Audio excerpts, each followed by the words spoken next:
Serial तुमसे तुम तक में आ गया है एक बहुत बड़ा अपडेट दोस्तों। जी हाँ, पिछले एपिसोड में आपने देखा रघुपति और शर्मा जी ने अन्नू के माँ बाप को धमकी दी थी कि अगर 1 महीने में पैसा चुकाया नहीं तो उनकी दुकान चली जाएगी। आर्या ने मदद करनी चाहिए लेकिन गोपाल और अन्नू ने मना कर दिया। अब सब अपनी टेंशन में जी रहे हैं दोस्तों। अभी आते हैं आज की कहानी में। आर्यवर्धन अपने ऑफिस में अकेला बैठा है, सामने फाइल्स का ढेर पड़ा है, पर उसकी आंखें उसी कागज पर टिकती है जहाँ वो कब से अन्नू का चेहरा सोच रहा था। वो खुद से ही कहता है, ये क्या हो रहा है मुझे, दिन रात सिर्फ अन्नू ही क्यों याद आती है। क्या मैं उससे प्यार करता हूँ? नहीं, मैं ऐसा नहीं कर सकता, पर फिर भी दिल है कि मानता ही नहीं। उसी वक्त अन्नू अपने कमरे में बैठे बैठे आर्या को याद कर रही है। वो डायरी निकालती है और लिखने लगती है, आर्या सर, आज दिन भर मैं तुम्हारी मुस्कान याद करती रही। तुम्हारी एक नजर मेरा दिन बना देती है। जब तुम पास होते हो तो सब कुछ रोशन लगता है और जब दूर होते हो तो जिंदगी सुना लगती है। शायद तुम्हें कभी पता न चले, पर मैं हर पल तुम्हें महसूस करती हूँ। अन्नू दिल से चाहती है कि ये लेटर आर्या तक पहुंच जाए, पर उसके होठों पर डर भी था, पर किस्मत को कुछ और ही मंजूर था दोस्तों। वो लेटर गलती से टेबल पर छोड़ दिया जाता है और पुष्पा के हाथ लग जाता है दोस्तों। जी हाँ, पुष्पा पहले हैरान होती है, फिर लेटर पढ़ते पढ़ते उसके चेहरे का रंग बदलने लगता है। उसकी आंखों में गुस्सा भर जाता है। पुष्पा जोर से चिल्ला कर कहती है, अन्नू ये सब क्या है? तुम अपने बॉस के लिए ये सब लिख रही हो? तुम्हें अपने माँ बाप की इज्जत की जरा भी परवाह नहीं?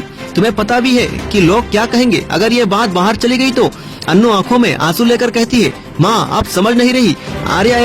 आर्यवर्धन एक ऐसा इंसान है जो सबके लिए लड़ता है, सबके लिए खड़ा होता है। मैं उनसे बस दिल से जुड़ गई हूँ। ये गलती नहीं माँ, ये मेरी सच्चाई है। पुष्पा का गुस्सा और भी बढ़ जाता है दोस्तों। चुप, ये सब बकवास है। तुम्हारी शादी और तुम्हारी इज्जत ही हमारा सब कुछ है। मैं तुम्हें इस रास्ते पर आगे नहीं बढ़ने दूंगी।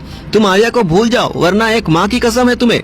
अन्नू का दिल टूट जाता है। वो चुपचाप रोती है, लेकिन उसके दिल की आवाज अब भी वही कहती है, चाहे दुनिया खिलाफ हो जाए, मेरा दिल आर्यवर्धन को ही चाहता है। उसी रात आर्यवर्धन अपने घर के टेरेस पर खड़ा आसमान को देख रहा होता है। दिल में एक अजीब सी बेचैनी, जैसे अन्नू उसकी रूह को पुकार कर उस तक पहुंच रही है। वो खुद से कहता है, अन्नू तुम कहीं भी हो, मुझे महसूस होता है तुम परेशान हो। काश मैं तुम्हें कह पाता कि जो दर्द तुम्हें है वही दर्द मेरे दिल में भी है। कैमरा धीरे से आर्या के आंसू भरी आंखों पे जूम करता है और दूसरी तरफ अन्नू अपने कमरे में रोते हुए आर्या का नाम अपने दिल पे बार बार लेती है। तो दोस्तों, क्या पुष्पा अन्नू और आर्या के रिश्ते को तोड़ देगी? क्या आर्या समझ पाएगा कि वो अन्नू से सच में प्यार करता है? और क्या अन्नू अपनी माँ के डर के बावजूद आर्या को अपना पाएगी?